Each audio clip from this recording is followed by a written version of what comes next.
챕터 4의 첫 번째 강의를 시작하도록 하겠습니다.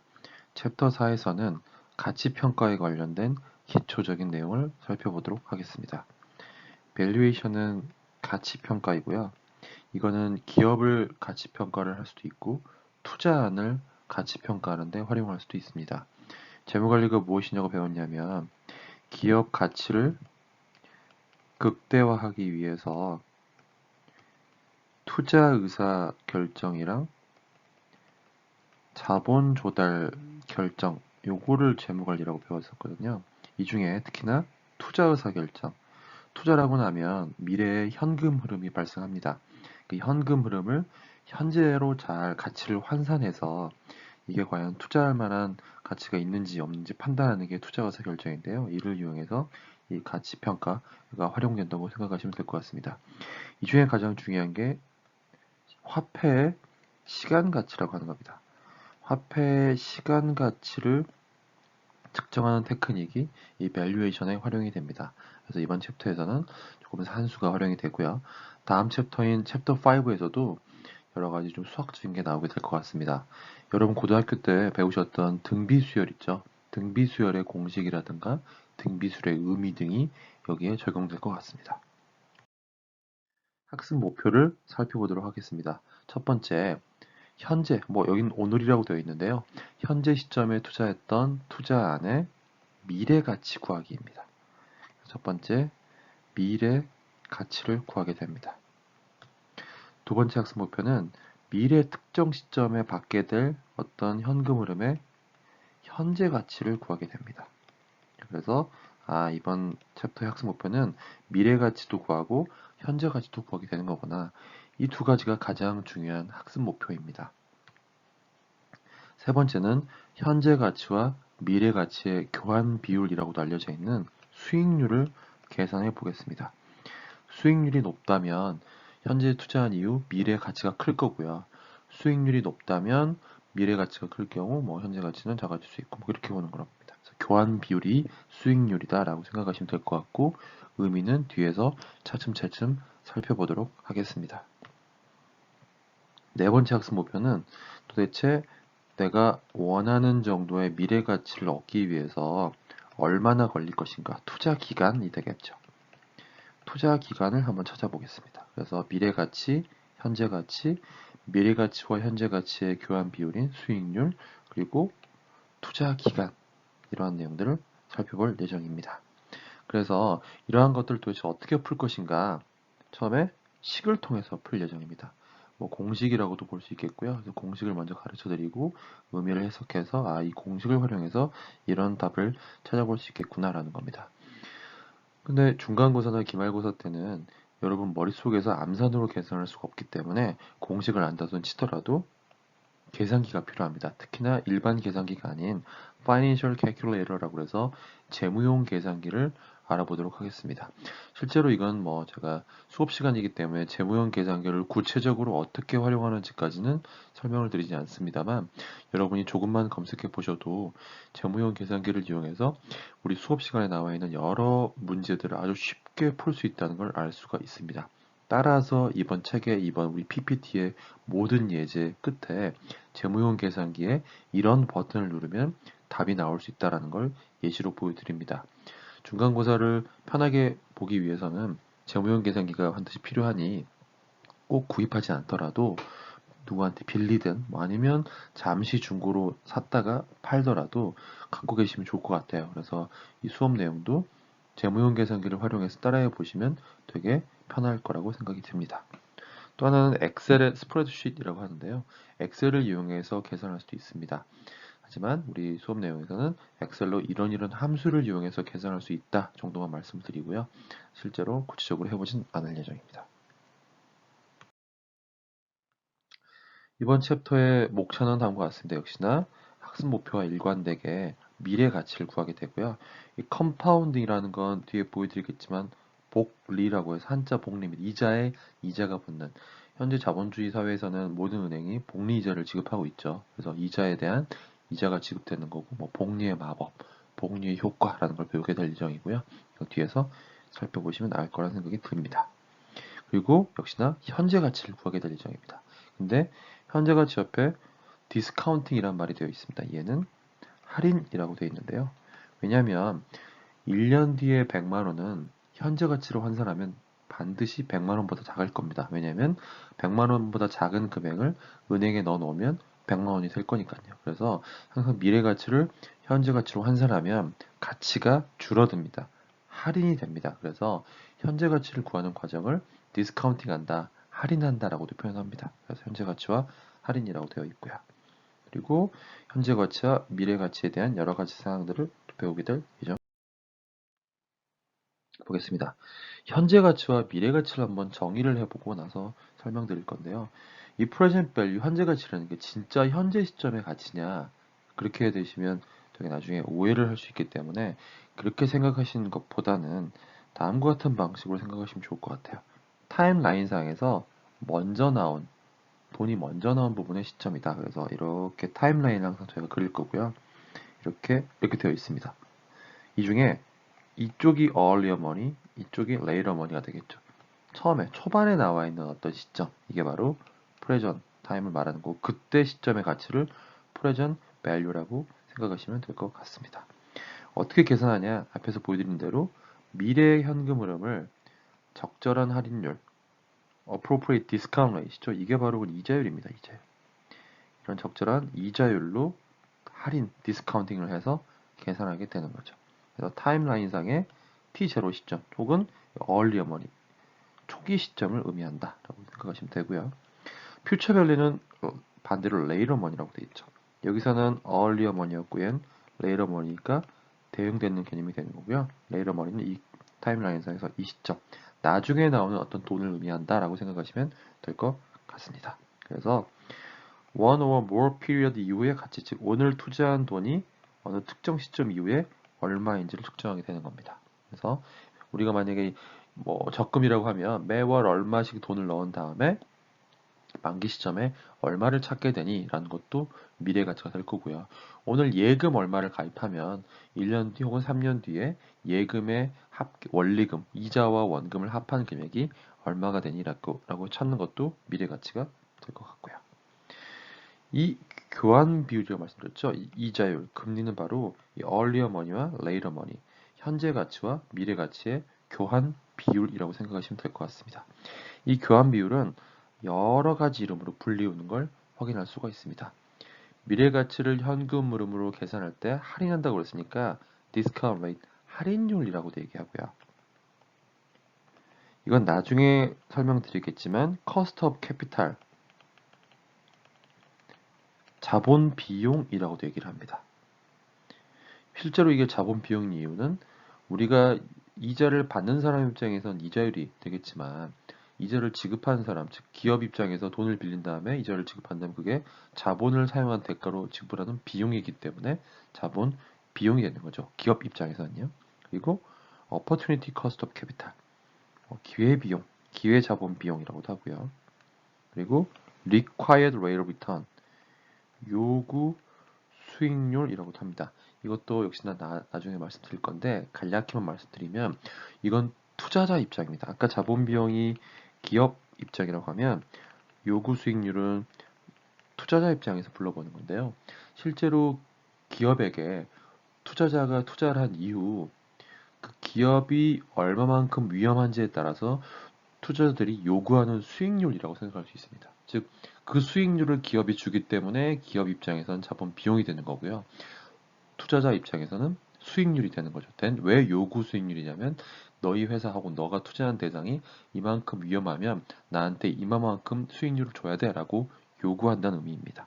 나중에 설명시켜 드릴 예정이고요. 그래서 어떻게 활용하느냐에 따라서 이름이 달라진다 라고 이해하시면 될 것 같습니다. 이제 캐시플로우 타임라인을 말씀드릴 건데요. 말씀드린 바와 같이 이렇게 되는 게 타임라인이고요. 이쪽이 earlier money, 이런 것들이 later money가 될 거고요. 이때 가치를 구하는 게 present value, 현재 가치가 될 거고요. 요 정도의 시점을 구하는 게 future value가 되겠죠. 그래서 현재 가치와 미래 가치를 다음과 같은 방식으로 계산한다 라고 생각하시면 될 것 같고요. 캐시가 들어오면 플러스 캐시 인플로우라고 하고요. 캐시가 나가면 마이너스 캐시플로우에서 캐시 아웃플로우라고 하는 거고요. 이번 장에선 다루지 않지만 PMT라고 해서 사실은 페이먼트의 약자인데요. 이거는 일정한 컨스턴트 캐시플로우죠. 일정한 금액을 일정한 간격으로 특정 시점까지 계속 지급하거나 받는 거를 페이먼트라고 합니다. 예를 들면 기업이 은행으로부터 대출을 받은 다음에 고정적인 이자를 일정한 간격으로 계속 지불을 한다면 그게 PMT로 처리가 되겠죠. 단 이번 챕터에서는 PMT를 크게 다루지 않고요. 다음 챕터에서 PMT가 되게 중요한 이슈가 됩니다. 드디어 이제 미래 가치를 구하는 공식을 살펴보도록 하겠습니다. 이 식이 미래 가치를 구하는 공식입니다. FB는 future value고요.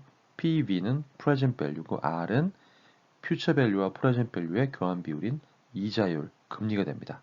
R이 될 거고요. 그리고 T는 얼마 기간 이후에 미래 가치를 구하냐는 그 기간, T가 그 기간이 됩니다. 이걸 그래서 이쪽에 나와 있는 이 텀을 future value factor라고 부르게 됩니다. R과 T가 주어지면 미래 가치를 구하는 공식이 딱 되고 여기에 답을 대입을 하면 답이 쫙 나오게 되는 거죠. 예제를 한번 풀어보도록 하겠습니다. 만약 당신이 1년 동안 1000달러를 투자한대요. 금리는 5%가 되네요. 그러면 앞에 수식에 따르면 5%가 R이 되는 거고요. 얘가 T가 되는 거고 현재 1000달러를 투자했기 때문에 1000달러가 프레젠트 밸류가 됩니다. 그럼 미래 가치는 얼마가 되느냐? 이자율부터 계산해 볼까요?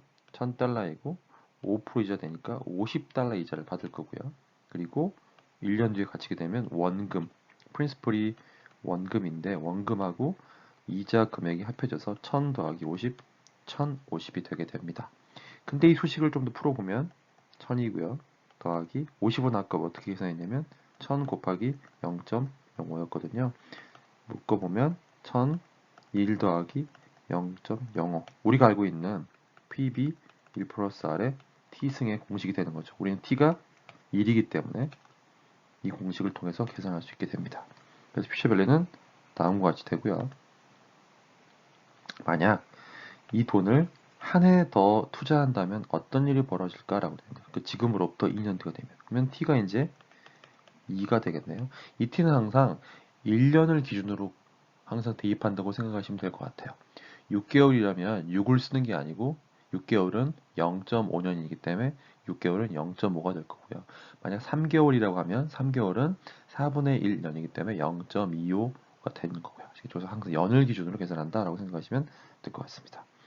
퓨처 밸류는 다음과 같은 식으로 표현이 됩니다. 왜 그러냐면 여기가 원금이었고요. 여기가 1년 뒤의 가치인데 제가 기본적으로 미래 가치를 계산할 때는 복리라고 그랬죠. 이자가 붙는 1년 뒤에 받은 돈에 또다시 이자를 또 붙게 되는 거죠. 그래서 이걸 풀어보면 우리가 알고 있는 공식인 PV 1 플러스 R의 T승이 되는 거죠. T가 2기 때문에 그래서 다음과 같은 공식을 통해서 계산한다라고 이해하시면 될 것 같습니다. 복리 효과를 살펴보려고 합니다. Simple Interest는요.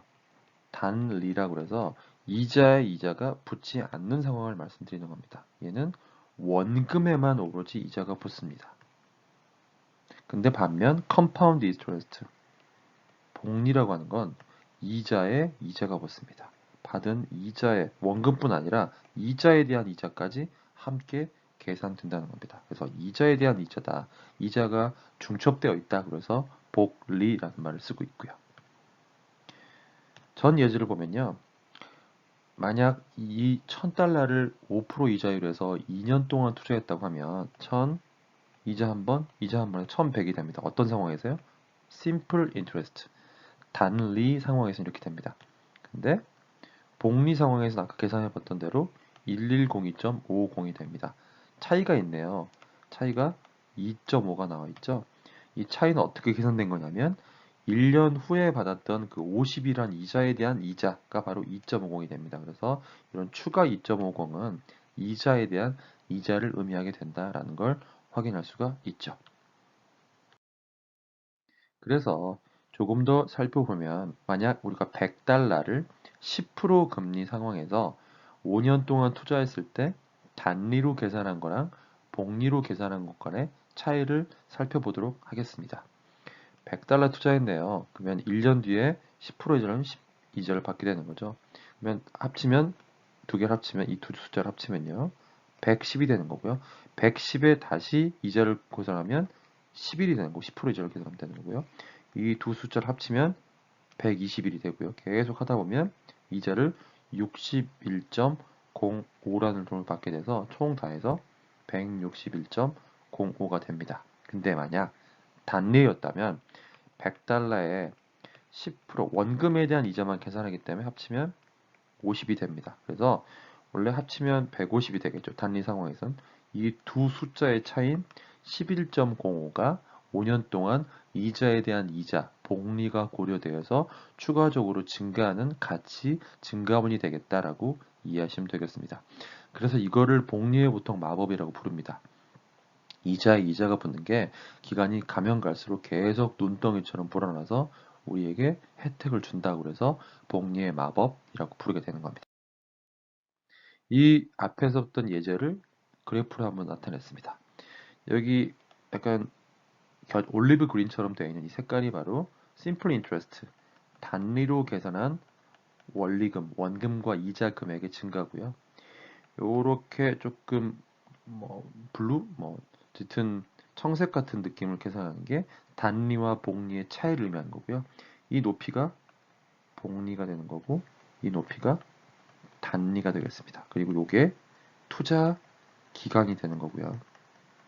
이게 미래 가치가 되는 걸 확인할 수가 있습니다. 그래서 기간이 가면 갈수록 미래 가치가 단리든 복리든 증가하는데 실제로 요 단리와 복리의 차가 보시는 바와 같이 계속 크게 벌어지는 걸 확인할 수가 있습니다. 이걸 뭐라고 부른다고 그랬죠? 예, 복리의 마법, 복리 효과라고 부르는 겁니다. 그래서 이런 식으로 지금까지는 미래 가치를 우리가 구한 공식을 통해서 계속 계산을 했습니다. 근데 공식을 통해 계산하더라도 뭔가 계산을 위해서는 계산기가 필요하겠죠. 이때 이 교과서에서 주로가 아니고 독점적으로 활용하고 있는 계산기가 텍사스 인스트루먼트라는 회사의 BA2 플러스라는 계산기입니다. 지금 보는 그림처럼 생겼습니다. 이거는 일반적인 우리가 알고 있는 계산기와 달리 재무용 관련, 재무 의사결정에 활용하라고 나온 계산기입니다. 그래서 재무용 계산기라고 불리우는데요. 이와 관련돼서 왜 이게 이 교과서에서 활용이 되어 있냐면 실제로 회계라고 생각해 보면 회계 분야에서는 CPA라고 그래서 공인회계사라고 하는 자격증 시험이 있죠. 자격증이 있고요. 비슷하게 재무도 CFA, FRM 등등 여러 가지 공식 자격증이 있습니다. 자격증 시험을 볼 때 반드시 계산기를 가지고 가야 합니다. 이때 계산기를 아무거나 가져가면 관리가 어렵기 때문에 공식 계산기를 선정을 해야 하는데요. 그 공식 계산기 중 하나입니다. 그러니까 아주 전 세계적으로 재무용 계산기로 범용적으로 활용되고 있다는 걸 확인할 수가 있습니다. 여기에 키가 되게 많은데요. 보면 FB, Future Value라는 키가 있고요. 나중에 다 활용이 됩니다. PEB는 Present Value라는 키이고요. 그리고 I over Y는 이자율입니다. 이자율. 그래서 이자율이구나 라고 생각하시면 될 것 같고요. N은 Number of Period, 투자 기간을 의미하게 됩니다. 그리고 아까 말씀드린 PMT는 아까 뭐라고 했죠? Payment라고 그래서 일정한 금액을 일정한 간격으로 특정 시점까지 지급하거나 받는 그런 걸 말씀드린다고 했죠. 하지만 나와 있는 대로 이번 챕터에서는 고려할 필요가 없습니다. 근데 고려할 필요가 없다고 해서 그냥 고려하지 않는 게 아니고 항상 0으로 입력을 해줘야 되는 특징이 있습니다. 그래서 이런 재무용 계산기 이런 키들이 있고 뒤에 이제 제가 예제를 풀 때 그 예제를 재무용 계산기로 어떤 버튼을 누르면 이런 답이 나오는지 확인하는 과정을 한번 또 하나 엑셀로도 이런 현재 가치나 미래 가치 구하는 걸 답을 찾을 수 있다고 말씀을 드렸죠. 똑같이 있습니다. FB 함수가 있네요. FB 함수는 무엇을 구하는 함수겠어요? 당연히 미래 가치를 구하는 함수겠네요. PB는요? 현재 가치를 구하는 함수일 거고요. rate은 현재 가치와 미래 가치의 교환 비율을, 즉 이자율을 구하는 함수일 거고요. NPE란 기간을 구하는 함수입니다. 보시면 다 아실 거예요. 입력 변수가 하나 있네요. rate, 이자율을 넣으면 되겠구나. NPR, 뭐냐면 number of period 약자입니다. number of period. 아까 우리가 봤던 기간, 투자 기간 있죠? number of period 약자이고요. PMT는 payment 약자, PV는 present value입니다. 그래서 이 각각을 집어넣으면 future value가 짜잔 하고 계산이 된다는 겁니다. 다 동일한 방법으로 계산할 수가 있습니다. 그래서 실제 이걸 궁금하신 분들은 컴퓨터에서 마이크로소프트 엑셀을 키신 다음에 한번 도전해 보셔도 좋을 것 같고요. 그 다음 이 책에는 구체적으로 언급하고 있지 않지만 책 뒤에 어펜딕스에 보면 테이블이 하나 있습니다. 테이블이 사실은 총 4가지 종류가 있는데요. 미래가치 구하는 테이블이 있고 현재가치 구하는 테이블이 있고 다음 챕터에서 할 연금의 미래가치 구하는 테이블이 있고 연금의 현재가치를 구하는 테이블이 있습니다. 이 테이블을 이용해서도 미래가치, 현재가치를 구할 수가 있습니다.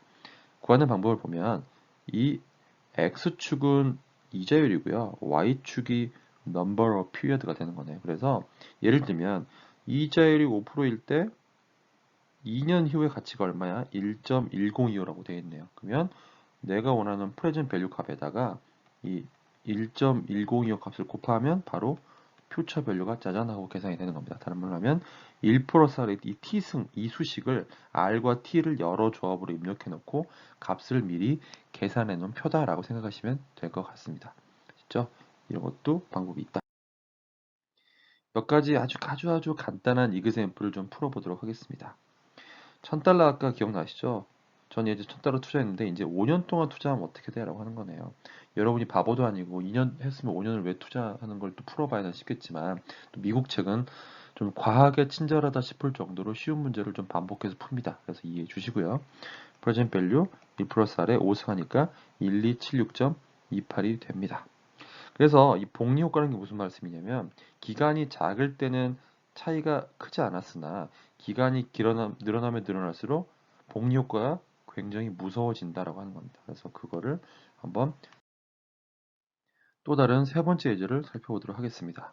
이 예제는 200년 전에 10달러를 넣어놓은 게 금리 5.5%에서 오늘 얼마지라고 하는 거예요.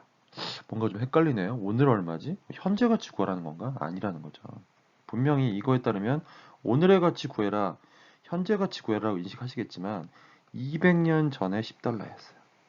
200년 전, 그리고 이게 현재 시점이네요. 그러면 우리 컨텍스트에서 영어에서는 이게 현재 가치지만 우리 컨텍스트, 현재 가치, 미래 가치 컨텍스트에서는 earlier money, 초기에 나온 이게 현재 가치고 지금 나온 이거는 비록 현재 시점의 가치긴 하지만 미래 가치를 구하라는 문제가 되겠죠.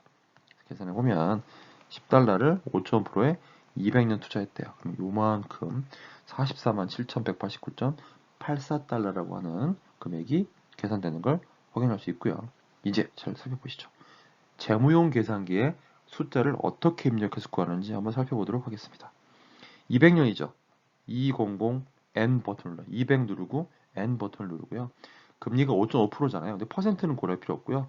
5.5 I over Y라는 버튼이 있어요. 누릅니다. 그 다음에 프레젠트 밸류가 얼마냐? 10이죠. 10 누르고 프레젠트 밸류 버튼 누르고요. 그 다음에 여기 이 세팅에서는 PMT 일정한 간격으로 일정한 기간 동안 뭐 지급해야 되는 혹은 받는 돈이 없어요. 일정한 금액이. 그래서 0 PMT. 그리고 뭘 하냐? 컴퓨터라는 버튼이 있어요.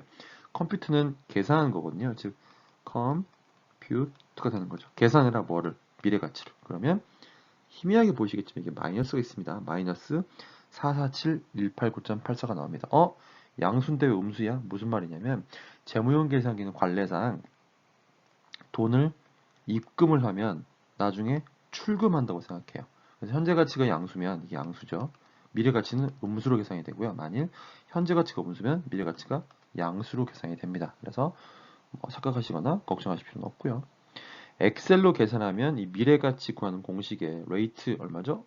0.05, 5.5%니까 MPR은 200, PMT는 없으니까 0, 현재 가치는 마이너스 10 이렇게 계산이 됐죠. 그래서 이렇게 계산하면 양수로 나오는 걸 확인할 수 있고요.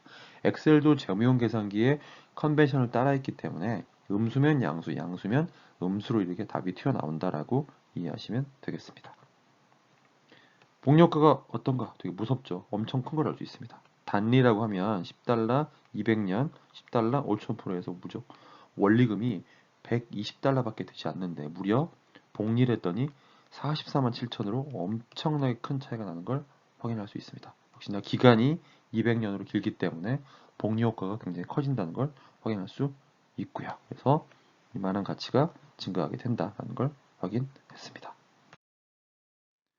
네 번째 예제를 살펴보도록 하겠습니다.